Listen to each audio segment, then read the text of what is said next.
Good morning class 7th। ये आपकी next class है, ठीक है। चैप्टर नंबर 2 की ये आपकी फर्स्ट क्लास है। चैप्टर नंबर 2 है आपका विंडोज़ 7।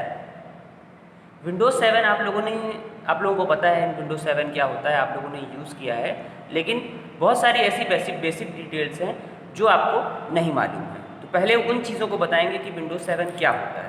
ऐसे तो आप लोगों को पता है कि विंडोज़ 7 एक सॉफ्टवेयर होता है, और जब हम कंप्यूटर ओपन करते हैं तो जो भी चीज़ें होती कंप्यूटर में विंडोज़ 7 पड़ा होता है, और हम लोग जो भी चीज़ें करते हैं, जो भी हम लोग को दिखाई दे रहा है कंप्यूटर के अंदर, वो सब कुछ विंडोज़ 7 है। लेकिन विंडोज़ 7 होता क्या है, और मेन मतलब वो सॉफ्टवेयर तो है, लेकिन किस टाइप का सॉफ्टवेयर है, और उसका एक स्पेसिफिक नेम है, उसका एक स्पेसिफिक कैटेगरी है। तो किस कैटेगरी को बिलोंग करता है वो जानना ज़रूरी है, और उस चीज़ से रिलेटेड और भी बहुत सारी चीज़ें हैं जो जानना ज़रूरी है। तो चैप्टर के जो मेन पॉइंट्स हैं उनको स्टार्ट करने से पहले ये बताते हैं कि विंडोज़ 7 के बारे में कुछ चीज़ें आप लोगों को बताते हैं कि विंडोज़ 7 क्या होता है और ऑपरेटिंग सिस्टम क्या होता है, और विंडोज़ 7 और ऑपरेटिंग सिस्टम में क्या रिलेशन है, ठीक है। फिर कुछ कंप्यूटर के ऑपरेटिंग सिस्टम के बारे में बताएंगे, थोड़े से मोबाइल के ऑपरेटिंग सिस्टम के बारे में बताएंगे, थोड़ी जानकारी इनके बारे में देंगे। हालांकि वो चैप्टर का पार्ट नहीं है, लेकिन फिर भी जब ये ऑपरेटिंग सिस्टम वाला पार्ट स्टार्ट हो रहा है तो वो भी जानना ज़रूरी है कि ऑपरेटिंग सिस्टम क्या है और कौन कौन से और ऑपरेटिंग सिस्टम होते हैं, ठीक है। तो विंडोज 7 देखो, जैसे हमारी बॉडी होती है, पहले भी मैंने एक कहानी कई बार आप लोगों को बताई है, फिर से वही रिपीट करेंगे कि जैसे हमारी बॉडी है, हमारी बॉडी दो पार्ट में डिवाइडेड है। एक हमारी बॉडी का हार्डवेयर है, दूसरा है सॉफ्टवेयर। हार्डवेयर हम उसको कह सकते हैं वो पार्ट जिसको हम टच कर सकते हैं, ठीक है। टच करने का मतलब जैसे हमारे एक्सटर्नल पार्ट जो हम लोग की पूरी बॉडी पार्ट है उनको हम टच कर सकते हैं। हमारे इंटरनल पार्ट भी हमने टच नहीं किए, लेकिन डॉक्टर्स ने टच किए हैं ऑपरेट करते समय। लेकिन हमारी बॉडी का एक ऐसा पार्ट है जो डॉक्टर्स ने भी नहीं टच किया, किसी भी इंसान ने नहीं टच किया, लेकिन हर बॉडी में वो पार्ट होता है, ठीक है। एक तरह से टेक्निकल लैंग्वेज में कहते हैं कि वो हमारी बॉडी का एक सॉफ्टवेयर है जिसके थ्रू हमारी बॉडी के सारे पार्ट रन करते हैं, ठीक है। वैसे ही कंप्यूटर में क्या होता है, कंप्यूटर को दो पार्ट में डिवाइडेड किया गया, हार्डवेयर एंड सॉफ्टवेयर। हार्डवेयर वो पार्ट होते हैं जिनको हम टच कर सकते हैं, फील कर सकते हैं, और सॉफ्टवेयर वो पार्ट होते हैं जिनको हम टच नहीं कर सकते सिर्फ, और ना फील कर सकते हैं, सिर्फ देख सकते हैं कि ये, और यूज़ कर सकते हैं। उसी में से एक चीज़ होती है ऑपरेटिंग सिस्टम, ठीक। ऑपरेटिंग सिस्टम हर कंप्यूटर के अंदर, हर कंप्यूटर के जो भी कंप्यूटर है, जितने भी कंप्यूटर आपने लैपटॉप जो भी देखे हैं, उन सब के अंदर एक ऑपरेटिंग सिस्टम होता है। ऑपरेटिंग सिस्टम का मतलब है एक ऐसा सॉफ्टवेयर जो कंप्यूटर के सारे हार्डवेयर को रन करने में हेल्प करता है, ठीक है। पहले भी मैंने आपको कई क्लासेस में बताया है, छोटी क्लासेस में भी बताया है कि जब कंप्यूटर कंपनी से शॉप पर आता है, जब कंप्यूटर कंपनी से बन के शॉप पे आता है तो उसके अंदर कुछ नहीं होता, वो पूरी तरह से ब्लैंक होता है। उसके सारे पार्ट ठीक होते हैं, उसका मॉनिटर भी काम कर रहा है, उसका सीपीयू भी काम कर रहा है, उसका माउस भी काम कर रहा है, कीबोर्ड भी काम कर रहा है, लेकिन जब उसे ऑन करेंगे तो उसमें हमें एक ब्लू कलर की या ब्लैक कलर की स्क्रीन दिखाई देगी, उसके बाद उसके आगे कुछ भी नहीं दिखाई देगा, क्योंकि वो ब्लैंक होता है, पूरा खाली होता है। उसके अंदर डीवीडी या पेनड्राइव की हेल्प से ऑपरेटिंग सिस्टम इंस्टॉल किया गया, ठीक है। तो ऑपरेटिंग सिस्टम अगर सिस्टम के कंप्यूटर के अंदर नहीं होगा तो कंप्यूटर रन नहीं करेगा। जो भी चीज़ें हम देखते हैं जब कंप्यूटर को ओपन करते हैं तो स्टार्टिंग में जो ब्लू ब्लैक कलर की स्क्रीन आती है, उसके बाद जो आपको उस ब्लू कलर का आपका विंडोज 7 का लोगो आता है, सारी चीज़ें आती हैं, वो सब आपका ऑपरेटिंग सिस्टम। विंडोज 7 जो है वो एक ऑपरेटिंग सिस्टम है, एक ऐसा सॉफ्टवेयर जो कंप्यूटर के सारे हार्डवेयर को रन करने में हेल्प करता है। इसीलिए इसको सिस्टम सॉफ्टवेयर, इसकी एक कैटेगरी है system software. Windows 7 operating system है। ऑपरेटिंग सिस्टम क्या है, एक सिस्टम सॉफ्टवेयर है जो कंप्यूटर के सारे हार्डवेयर को रन करने में हेल्प करता है। अगर किसी भी कंप्यूटर के अंदर ऑपरेटिंग सिस्टम ना हो तो कंप्यूटर का कोई भी पार्ट काम नहीं करेगा। सही होने के बावजूद भी माउस कीबोर्ड सब कुछ सही है, लेकिन काम नहीं करेगा क्योंकि ऑपरेटिंग सिस्टम नहीं है। उसी तरह से हमारी बॉडी के अंदर जो हमारी बॉडी में एक ऐसा, हमने पहले स्टार्टिंग में बताया कि हमारी बॉडी के अंदर एक ऐसा पार्ट है जिसको किसी ने टच नहीं किया, लेकिन हर बॉडी के अंदर वो चीज़ होती है, चाहे वो इंसान की बॉडी हो चाहे वो जानवर की बॉडी, ठीक है। उसको बोलते हैं सोल, हिंदी में बोलते हैं आत्मा। हर बॉडी के अंदर आत्मा होती है। यहाँ आत्मा से मतलब वो मूवीज़ में दिखाए जाने वाले भूत प्रेत और हॉरर मूवीज़ में दिखाते हैं उनसे मतलब नहीं है। हर बॉडी के अंदर कोई भी इंसान, उसके शरीर के अंदर एक आत्मा होती है। जब तक वो आत्मा हमारे शरीर के अंदर रहती है तब तक हम लोग जिंदा रहते हैं। जैसे ही जिस भी कारण से वो आत्मा हमारे शरीर से बाहर निकल जाती है तो हम लोग जो भी बॉडी है वो उसकी डेथ हो जाती है। ठीक है। तो हमारी बॉडी का ऑपरेटिंग सिस्टम क्या है? हमारी बॉडी का ऑपरेटिंग सिस्टम है हमारी सोल। हर किसी की अलग अलग अपनी अपनी सोल होती है। यहाँ पर विंडोज 7 की तरह नहीं है कि हर कंप्यूटर में एक ही विंडोज 7 पड़ा हुआ है। यहाँ पर हर बॉडी की अपनी अपनी सोल है, उसकी अपने अपने फंक्शनैलिटी है, अपने अपने फीचर्स हैं। ठीक है। तो जैसे बॉडी के अंदर सोल होती है, वैसे ही ऑपरेटिंग सिस्टम जो होता है ये कंप्यूटर की या कंप्यूटर लैपटॉप कुछ भी कह लो, उनकी सोल होती है, उनकी आत्मा होती है।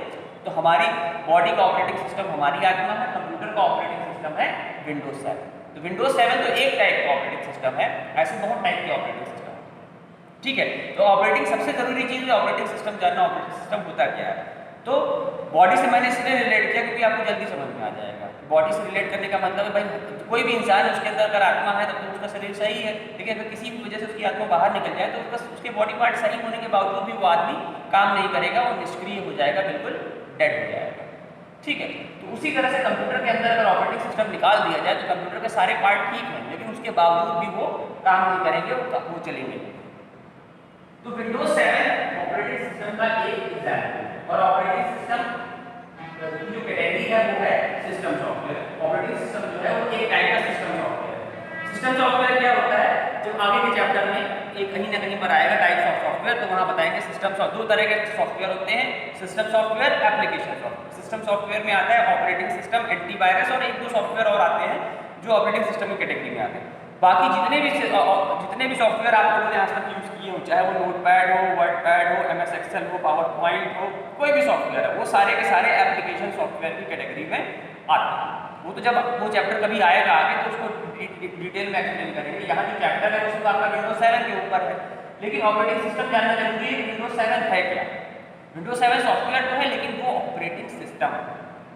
हर मोबाइल का, हर कंप्यूटर को रन कराने के लिए एक ऐसे सॉफ्टवेयर की ज़रूरत होती है जो उसके सारे हार्डवेयर को चलाता है, उसको बोलते हैं ऑपरेटिंग सिस्टम। तो विंडोज 7 का एक टाइप है, ऐसे बहुत सारे टाइप, 4 टाइप के ऑपरेटिंग सिस्टम होते हैं। सबसे पहला था डॉस, ठीक है, उसके बाद मैक ओएस आया था, फिर विंडोज आया था, उसके बाद यूनिक्स और लाइनक्स आया। विंडोज 7 विंडोज का एक पार्ट, विंडोज ऑपरेटिंग सिस्टम सबसे पहले जो आया था वो 1984 में आया था, विंडोज 1.0।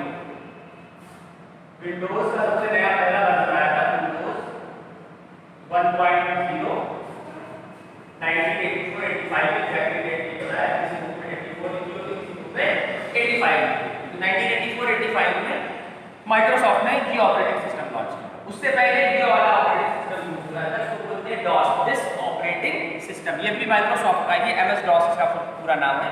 इस ऑपरेटिंग सिस्टम में जो भी चीज़ें थी वो सब कैरेक्टर यूजर इंटरफेस थी, मतलब उसमें हम लोग जो भी काम करते थे टाइप करके करते थे। ब्लैक कलर की स्क्रीन होती थी और व्हाइट कलर का, जब हम टाइप करते थे तो व्हाइट कलर से आता था। किसी भी तरह के उसमें लोगो, साइन, ड्राइव, ये सब चीज़ें नहीं दिखाई देती। इसीलिए उस समय कंप्यूटर यूज़ कर पाना 90s के 80s के टाइम पर बहुत मुश्किल था। जिनको जानकारी होती थी वही यूज़ करते थे, लेकिन आज के टाइम पर कंप्यूटर किसी की नॉलेज हो चाहे ना हो, कोई भी यूज़ कर लेता है, बस उसको थोड़ा बहुत पता होना चाहिए, कैसे ऑन करते हैं, कैसे ऑफ करते हैं, इतना पता है तो बाकी कोई भी यूज़ करता है। लेकिन उस समय डॉस ऑपरेटिंग सिस्टम में प्रॉब्लम क्या थी, जब तक आप लोगों को सारी कमांड नहीं पता होगी कि कंप्यूटर को ओपन करने के लिए अलग कमांड थी, मतलब ऑन करने के बाद ओपन करने के लिए अलग कमांड थी, क्लोज करने के लिए अलग कमांड थी, फाइल ओपन करने के लिए अलग कमांड थी, फाइल क्लोज करने की अलग कमांड थी। अब जो भी काम होता है वो माउस के थ्रू हो जाता है, क्लिक करते हैं फाइल क्लोज हो जाती है, क्लिक करते हैं फाइल ओपन हो जाती है। लेकिन उस समय माउस नहीं यूज होता, उस समय सिर्फ मॉनिटर होता था, CPU होता था और कीबोर्ड होता था। और डॉस ऑपरेटिंग सिस्टम को वही वर्क कर सकता था जिसको उसकी कमांड पता। 84, हालांकि डॉस ऑपरेटिंग सिस्टम से पहले एक कंपनी है एप्पल, नाम सुना होगा। एप्पल ने मोबाइल तो बहुत बाद में बनाए थे, लेकिन एप्पल का सबसे पहले कंप्यूटर आया था, मतलब पर्सनल कंप्यूटर आया था। उन्होंने 1984 से पहले कंप्यूटर लॉन्च किया था। ये जो उनका मैक ओएस था, उसका वर्जन था, वो ग्राफिकल यूजर इंटरफेस था, मतलब उसमें ग्राफिक्स भी था, लेकिन फिर भी उसमें इतना इजी इंटरफेस नहीं था कि हर कोई यूज कर सके। उसी के कुछ सालों बाद माइक्रोसॉफ्ट ने विंडोज 1.0 नाम का ऑपरेटिंग सिस्टम लॉन्च किया पर्सनल कंप्यूटर के लिए। उसके बाद से कंप्यूटर की फील्ड बिल्कुल चेंज हो गई। जो आज आप देख रहे हैं इतना डेवलपमेंट, ये उसी विंडोज की वजह से ही इतना है, क्योंकि वर्ल्ड में 90% जगह पे विंडोज के ही ऑपरेटिंग सिस्टम यूज होते हैं। ये जो लाइनक्स ऑपरेटिंग सिस्टम है, ये भी एक अच्छा ऑपरेटिंग सिस्टम होता है, लेकिन इसको हर किसी को यूज कर पाना पॉसिबल नहीं होता है, क्योंकि इसमें ग्राफिकल भी होता है और कमांड भी होती है। तो नॉर्मली जो IT कंपनीज होती हैं, उनमें जो लोग काम करते हैं वो लोग इसको यूज करते हैं, क्योंकि इसमें वायरस आने के चांसेस ना के बराबर होते हैं। इसको मैंने यूज तो किया है, लेकिन इसको भी जनरल यूजर आपको मतलब कोई भी इजीली नहीं यूज करता, इसको कोई भी। विंडोज 1.0 के बाद उन्होंने अलग अलग कई सारे वर्जन अलग अलग टाइम पे लॉन्च किए। विंडोज 95 एक बहुत उनका पॉपुलर ऑपरेटिंग सिस्टम था जो 1995 में आया, फिर 1998 के आसपास आया था विंडोज 98, फिर ईयर 2000 में आया था विंडोज 2003 में आया विंडोज एक्सपी। विंडोज एक्सपी बहुत ज़्यादा पॉपुलरिटी उसने की, बहुत सालों तक वो यूज होता रहा। फिर 2009 के आसपास आया विंडोज 7। जब से आप लोग कंप्यूटर यूज कर रहे हो, आप लोगों ने विंडोज 7 यूज किया, लेकिन जब मैंने पढ़ाई की थी या उससे पहले भी जब देखा था तो विंडोज एक्सपी ही यूज होता था। अभी भी बहुत सारे स्कूल्स में उनकी पुरानी लैब है, उनमें आज भी विंडोज एक्सपी ही यूज करते हैं, क्योंकि उनका जो कंप्यूटर है वो पुराने हैं, उनका हार्डवेयर जो है वो विंडोज 7 को लोड नहीं कर पाता, इसलिए वो लोग विंडोज एक्सपी ही यूज करते हैं। ठीक है, तो विंडोज एक्सपी बहुत पॉपुलर ऑपरेटिंग सिस्टम। तो ये कुछ चार टाइप के आपके कंप्यूटर के ऑपरेटिंग सिस्टम। ठीक है, इनमें से हम लोग विंडोज का यूज करते हैं, विंडोज 7 यूज हो रहा है, विंडोज 10 भी है, और उसके अलग अलग वर्जन आते रहते हैं टाइम, लेकिन अभी के टाइम पे सबसे ज़्यादा विंडोज 7 यूज किया जाता है।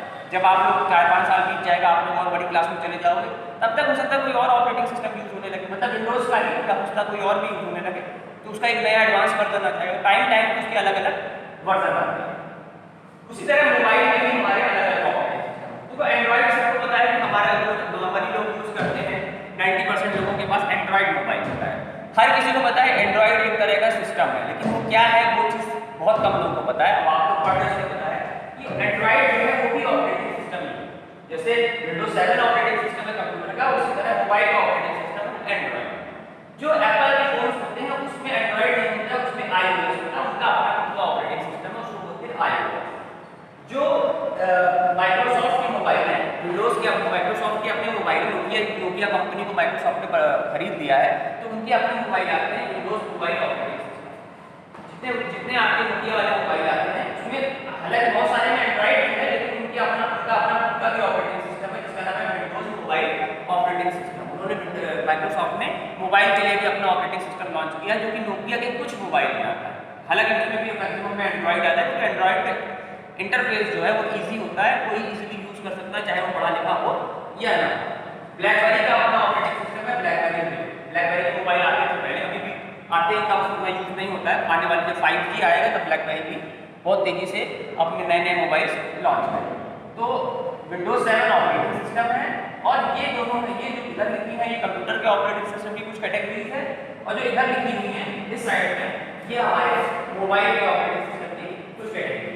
तो एंड्रॉइड भी हमारा ऑपरेटिंग सिस्टम है, जैसे विंडोज 7 ऑपरेटिंग सिस्टम है, वैसे भी एंड्रॉइड ऑपरेटिंग सिस्टम है। एंड्रॉइड के भी अपने अलग अलग वर्जन होते हैं, मेरे मोबाइल में कोई और वर्जन होगा, वैसे तो उसके नाम मुझे नहीं आते, बहुत सारे वर्जन आते हैं इसके अलग अलग। स्नैपड्रैगन में जाने कौन कौन से नाम के बहुत सारे वर्जन आते हैं, तो हर बहुत सारे अलग अलग मोबाइल में अलग अलग वर्जन होते हैं। तो हार्डवेयर के हिसाब से होता है ना, कि किसी का हार्डवेयर उतनी हाई क्वालिटी का नहीं, किसी का हार्डवेयर मोबाइल का हार्डवेयर की बात कर रहे हैं, तो उस हिसाब से अलग अलग वर्जन, जैसे विंडोज के अलग अलग वर्जन है, उसके एंड्रॉइड के भी अलग अलग वर्जन। लेकिन इसमें इनकी डिटेल में जाने की जरूरत नहीं है, क्योंकि चैप्टर आपका विंडोज 7 से रिलेटेड है।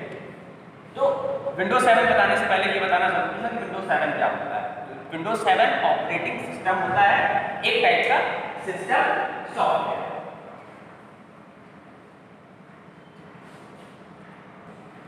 देखो इस चैप्टर में जो नेक्स्ट स्टार्टिंग का टॉपिक है वो सबसे पहले है फाइल्स, उसके बाद है फोल्डर्स। फाइल्स क्या होती हैं, फोल्डर्स क्या होते हैं, कुछ तो आपको आइडिया है, लेकिन थोड़ा सा उसको बता देते हैं। वैसे तो आप लोगों को पता ही क्या कौन कौन सी फाइल्स होती है।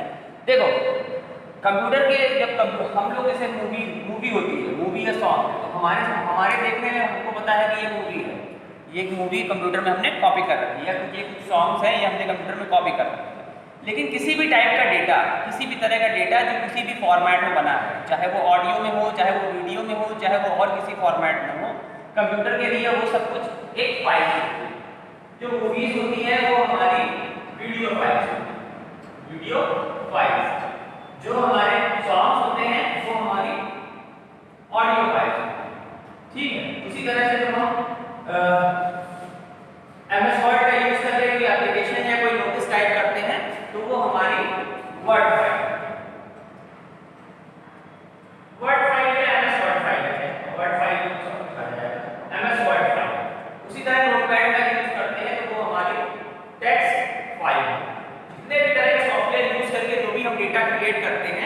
वो सारे हमारे फाइल्स की कैटेगरी। और बहुत सारी फाइल्स होती हैं, बहुत टाइप की फाइल्स होती हैं, लेकिन जो कॉमनली ये वो फाइल्स हैं जो आप लोग कॉमनली यूज़ करते हो, आपको पता है।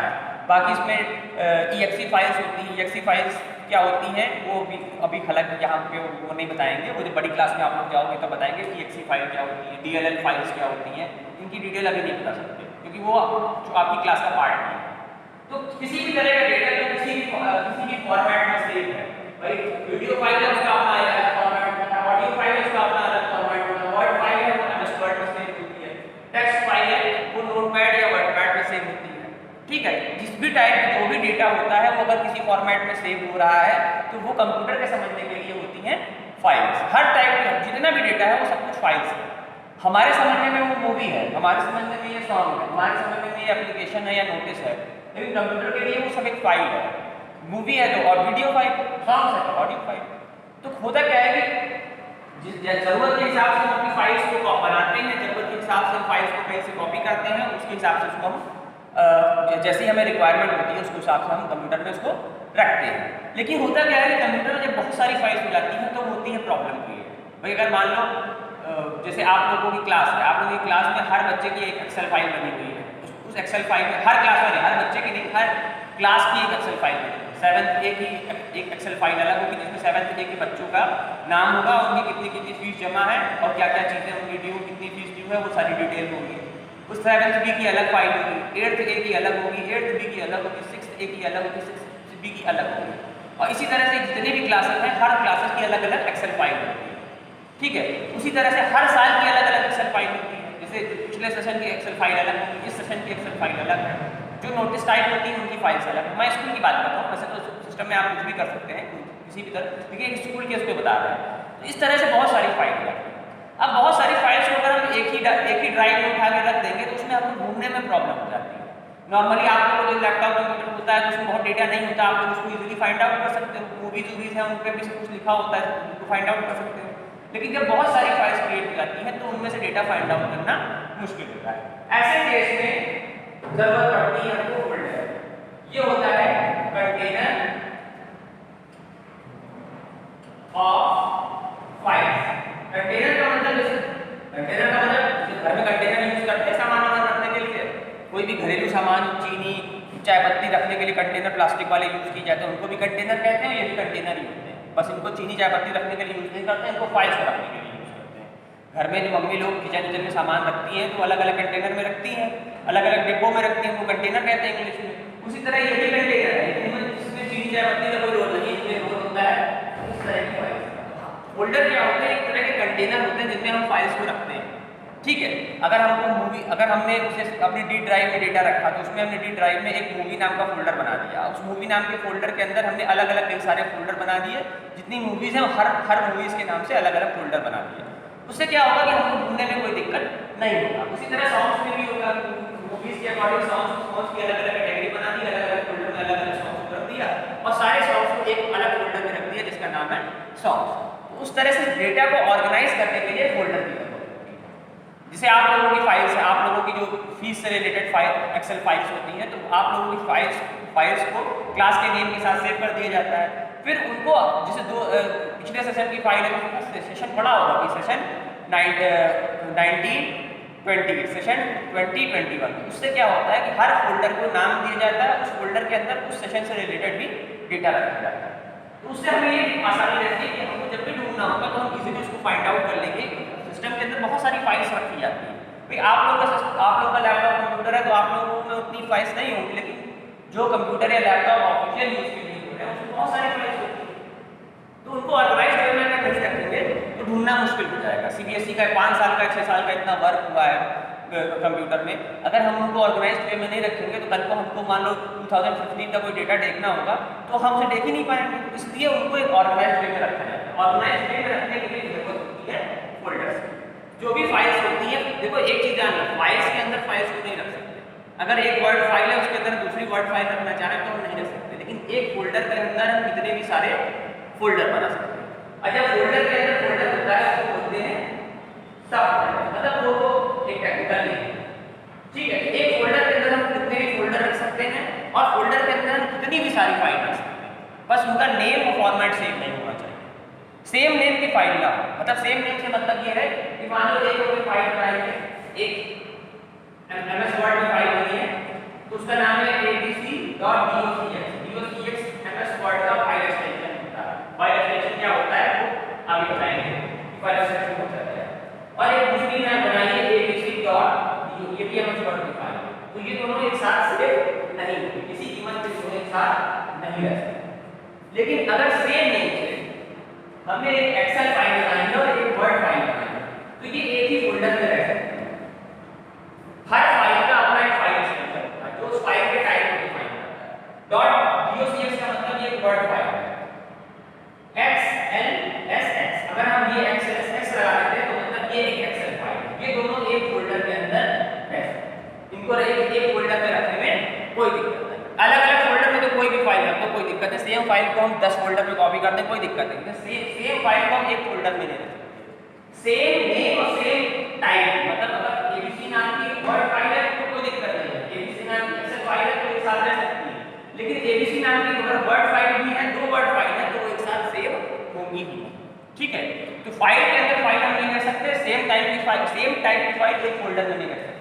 सेम नेम की अलग-अलग टाइप की फाइल हम किसी भी फोल्डर के अंदर इजीली रख सकते हैं। तो फोल्डर एक टाइप का कंटेनर होता है, और फाइल्स का तो मैंने आपको बताया है कि किसी टाइप का डेटा जो भी कंप्यूटर के अंदर हम सेव करते हैं वो सब कुछ एक फाइल में, एक तरह से एक फाइल होती है। उसका हर फाइल का अपना अपना एक अलग फॉर्मेट होता है। ठीक है, अब जो इस चैप्टर की जो और बाकी चीज़ें हैं वो नेक्स्ट वीडियो में वो कंप्लीट हो जाएगी, क्योंकि इसमें बहुत सारी चीज़ें हैं, थोड़ी चीज़ें बताई गई हैं। फाइल और फोल्डर को कैसे देखते हैं, और दो चार वीडियो में ये आपका कवर हो जाएगा। ठीक है, तो मतलब आपके टेस्ट स्टार्ट होने से पहले इस चैप्टर को हम वीडियोस के थ्रू कवर कर लेंगे। Okay, thank you.